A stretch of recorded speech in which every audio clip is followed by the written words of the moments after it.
Hi, I'm Ethan Fay. This is my wife, Carrie Fay, and we are Rib community leaders at the Okemos Rib community. And we just want to kind of share some thoughts today on being missional minded coming out of the Testify series. So we're just going to talk a little bit about what kind of motivates us from the Bible, what that looks like, and hopefully some takeaway steps that you guys can use. Well, I'll get started. Luke. And we're outside, so there's mosquitoes. Sorry. My passage that I just really love is Luke 19:10. And in that verse, it talks about how Jesus came to seek and save the lost. And he calls us to do what he came here to do. And so that is something that I really live by, is seeking and telling others about him. And I do that in several ways with my life. One way is through working with crew at Michigan State and Lansing Community College. So I'm seeking students every time I'm there, trying to get to know them, and also with the hopes of sharing the gospel with them. But I also love doing it with my life outside of my ministry, with my family, with my kids, and then also like as I live my life with them all.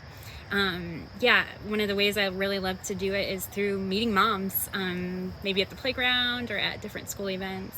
I just really love pouring into them and getting to know them and spending time with them in hopes to have spiritual conversations, which I have with many. And even one of my really good friends now, I met at the playground and got to share the gospel with her, and she came to know the Lord. So it's something that I really love to do, and I feel called by the Lord.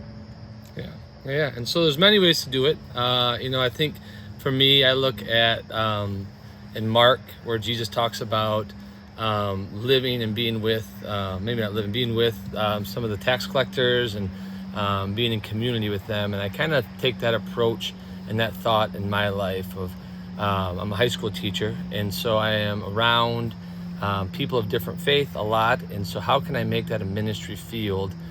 Be intentional in that space and to reach those people. And so, I do a lot of intentional conversations, and I've started a nonprofit that goes through our school to get people out and moving and serving. And so my goal is to live a life that would call them to think there's something different about them, which gives me opportunity to speak into their lives. And so by recognizing these students and to letting them be seen gives me an in to really speak into their lives and make changes and show them where I was and where I've been and how they can acquire the same exact thing and the hope that I have and the life-changing experiences. And so there's some kind of applications that have worked for us. And so something I think that's pretty easy to think and do in your lives is to be prayerful in your opportunities. And so before you go into your environments or your situations with people or your friends or your children or whatever your ministry is, be prayerful. Pray for yourself. How can I have my heart ready for these opportunities? And then pray for the people you'll be with, right? So that their hearts are softened, that the Lord is working in them as well. And then the second thing I would say is to look and create opportunities to further and deepen these conversations, to make them meaningful, to apply them to their lives, to introduce them to who Jesus is. And so every conversation might not go right to Jesus, but every conversation, the way I think of it, is an opportunity to get us closer there. And so the more I can pour into and love in these people, the more opportunities I'll get to reach and teach about Jesus. And so both of us are very missionally minded of reaching the youth, because we both feel like that is where the biggest impact is, where you can teach these children about how Jesus has changed our lives and how they can change theirs. And as they change their lives, they become a proclamation in their homes, in their sports teams, in their, whatever their environments are, their clubs, their colleges, whatever they go to. You have a rippling effect every time you reach one of these children, because they don't hold it in. They want to share it. They're excited. And that's really a focus that we both have and a passion that God's both laid on our hearts. We both try to be very intentional with that.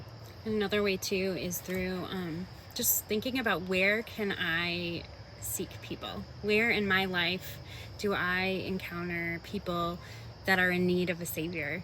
And how can I get to know them to help point them towards Him? And that's it. That's all we have. That's how we live our lives. Hopefully that helps you guys.